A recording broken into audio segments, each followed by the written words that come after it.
అందరికీ నమస్కారం. వీక్షిస్తున్న ప్రేక్షకులందరికీ కూడాను ఆంగ్ల నూతన సంవత్సర శుభాకాంక్షలు. మనకి సాధారణంగా వచ్చే ఆలోచన ఏంటయ్యా అంటే, ప్రతి సంవత్సరంలాగానే లేదు గత సంవత్సరంలాగానే ఇప్పుడు కూడా అనేక రకాల కష్టాలతో కూడుకొని ఉంటున్నామా, లేక ఈ సంవత్సరం నుంచైనా మన భవిష్యత్తు బాగుంటుంది, అనుకున్న పనులు అవుతూ ఉంటాయా, ఇలాంటి ఆలోచనలు. సొంత ఇల్లు కట్టుకోవాలనుకున్న వాళ్ళు ఇల్లు కట్టుకుంటున్నామా, లేదు వ్యాపారం ప్రారంభించాలి, లేదు వివాహాలు కావాలి, ఇటువంటి వాళ్ళందరికీ కూడా బాగుంటుందా అని ఆలోచన రావడం సహజం. కాబట్టి మన ఈ ప్రేక్షకులందరికీ కూడాను ఈ 2025వ సంవత్సరం మొత్తం కూడాను జనవరి నుంచి డిసెంబర్ వరకు కూడాను అన్ని రాశుల వారికి, ద్వాదశ రాశుల వారికి కూడా ఎలా ఉంటుందో మనం తెలుసుకుందాము. కర్కాటక రాశి. ఈ కర్కాటక రాశి వారికి జూన్ 12 వరకు కూడాను గురుడు అంతంత మాత్రంగా ఉంటాడు. శని మాత్రం ఈ సంవత్సరం మొత్తం కూడాను బాగుంటాడు. కాకపోతే ఆందోళనలు తప్పవు. ఈ రాశివారు ఆచితూచి వ్యవహరించే పరిస్థితుల్లో కూడా ఉన్నారు. మనకి ఇక్కడ ఈ రాశి వారికి ఎట్లా ఉంటుందయా అంటే, 2025వ సంవత్సరం ఆటంకాలు వస్తూ ఉంటాయి, కానీ కొంత లెక్క చేయకుండా ముందుకు వెళ్ళే పరిస్థితులు కనపడుతూ ఉన్నాయి. వీరు ఆ ఆటంకాలను లెక్క చేయకుండా ముందుకు వెళ్తూ ఉంటారు. అది ఈ రాశి వారికి మనకి ఈ సంవత్సరం మొత్తం కూడాను కనపడుతూ ఉంది. ఇక విద్యార్థుల విషయానికి వస్తే, విద్యార్థులు శ్రమ పడవలసి వస్తుంది. విద్యార్థులు శ్రమ పడవాలి, తప్పదు ఇంకా అంతే. వీరు 24 గంటలు చదివినా మంచిదే, ఒక రకంగా చెప్పాలి అంటే. నిద్రాహారాలు మానేసి మరీ చదివితే కానీ అది వంట బట్టి పరీక్షలో ఉత్తీర్ణత పొందరు, అంత శ్రమ పడాలి. ఇక ఈ రాశి వారికి ఆహార విషయానికి వస్తే నియమపాలన ఉండదు. ఆరోగ్యం కాస్త కుంటుపడే అవకాశం ఉంది. నియమపాలన, ఈ ఆహారం విషయంలో వస్తే ఖచ్చితమైన సమయానికి తినాలి అనేది ఎక్కడా వీళ్ళకు చూపించట్లేదు. అంటే 1 గంటకు తినాల్సిందో ఒకసారి 3-4 అయినా తినము, ఒకసారి ఆ పూట పస్తుండి రాత్రికి తింటాము. తద్వారా ఏమవుతుంది, ఇలా అనారోగ్యానికి బారిన పడే అవకాశం ఉంది. కాబట్టి ఆహార నియమాల విషయంలో కాస్త జాగ్రత్త వహిస్తూ, మనకి ఎన్ని పనులు ఉన్నప్పటికీ కూడాను సమయానికి కొద్దిగైనా సరే మన కడుపులో పడేసుకొని మన శరీర ధర్మాన్ని కాపాడుకుంటూ ఉన్నట్లయితే ఆరోగ్య విషయంలో కాస్త వీరు బయటపడే అవకాశం ఉంది. వ్యవసాయ రంగానికి వస్తే, ఈ వ్యవసాయ రంగంలో 2 పంటలు సామాన్యమైన ఫలితాన్ని వస్తాయి. అంటే పెట్టిన పెట్టుబడి చేతికి వస్తుంది తప్ప పెద్ద లాభాన్ని చూడరు. వచ్చిన కొద్దిపాటి లాభం కూడా మన ఇంట్లో ఖర్చులకే సరిపోతాయి. చిన్న అప్పులు ఉంటే కాస్త తీర్చుకుంటారు, అంతే తప్ప వ్యవసాయ రంగంలో వారు ఇబ్బంది పడే అవకాశం ఉంది.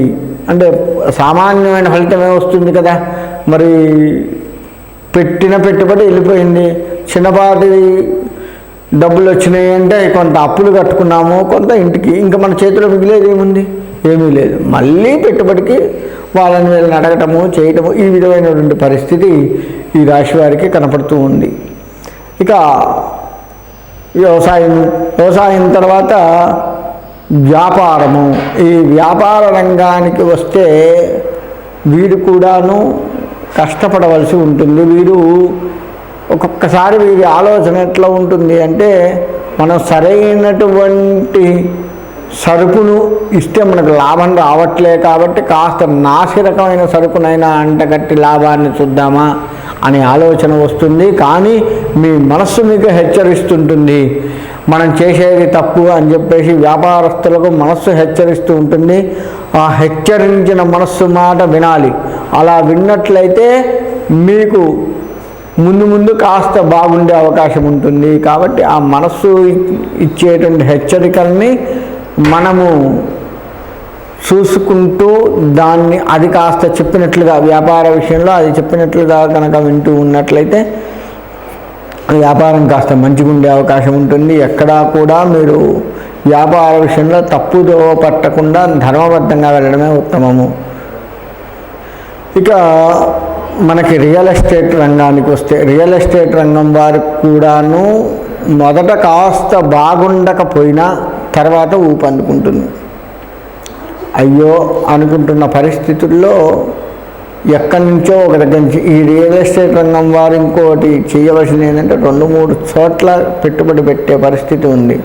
2-3 చోట్ల పెడితే ఈ మిగతా, ఇప్పుడు ఉదాహరణకు 2 చోట్ల పెట్టాం, ఒక దగ్గర పోతే ఇంకోటి ఉంది చూసారా, అది దీన్ని కవర్ చేసి మనల్ని సెట్ చేస్తుంది. అప్పులు తీర్చుకుంటారు. రియల్ ఎస్టేట్ రంగం వారు కనుక ఏదైనా అప్పులు చేస్తే దాన్ని తీర్చుకునే అవకాశం ఉంది ఈ రాశివారు. కొంచెం అంటే మొత్తం తీర్చడం కాకపోయినా ఉన్న దాంట్లో కాస్త తీర్చి మనశ్శాంతిని పొందుతారు. ఇక రాజకీయ రంగానికి వస్తే, రాజకీయ రంగంలో వీళ్ళు ముందడుగు వేస్తూనే ఉంటారు. ఎక్కడా కూడా ఇబ్బందులు రావు. కాకపోతే మీకు ఒత్తిళ్లకు లోనవుతూ ఉంటారు. ముందడుగు వేసిన ప్రతిసారి కూడాను ఏదో ఒక రకమైన వివక్షలు వచ్చి వాటి మీద మీకు ఒత్తిడిగా కనపడుతూ ఉంటుంది.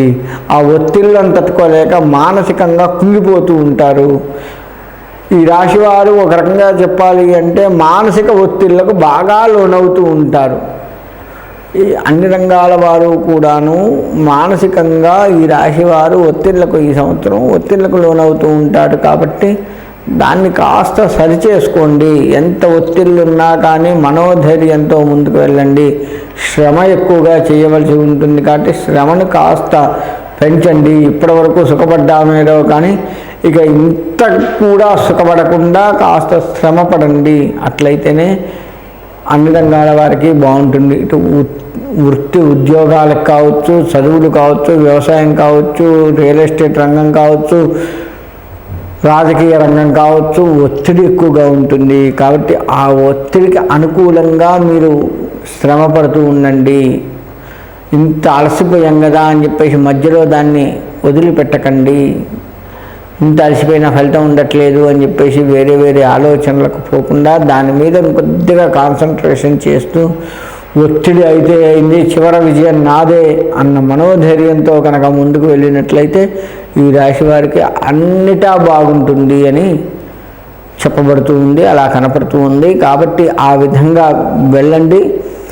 తర్వాత ఈ రాశివారు ముఖ్యంగా పూజించాల్సినటువంటి దైవం నరఘోషని పూజించాలి.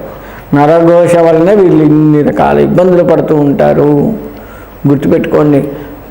మరి ఏమీ రావట్లే అన్నీ ఇదే అంటే ఎదుటివాడికి నువ్వు పడ్డ కష్టం కనపడదు, కానీ నువ్వు పెట్టే పెట్టుబడి ఏదైతే ఉందో చూశారు, వాడు అంత పెట్టుబడి పెడతారంటే వాడి దగ్గర ఎంత ఉందో, ఈ విధమైన ఆలోచనలు మీ చుట్టూ కనపడుతూ ఉన్నాయి. మీ చుట్టుపక్కల వారు, మీ యొక్క బంధువర్గం కావచ్చు, స్నేహితులు కావచ్చు, ఎవరైనా కావచ్చు, మనం పడే శ్రమను వాళ్ళు చూడరు. మనం పెట్టిన పెట్టుబడి అవతలోడికి తెలిసి ఇంత పెట్టుబడి పెడుతున్నాడు అంటే వీడికి బాగా లాభం వస్తుంది అన్నది వీరిపై బాగా ఒత్తిడి పడి ఈ విధమైనటువంటి ఆలోచనలు ఉంటాయి.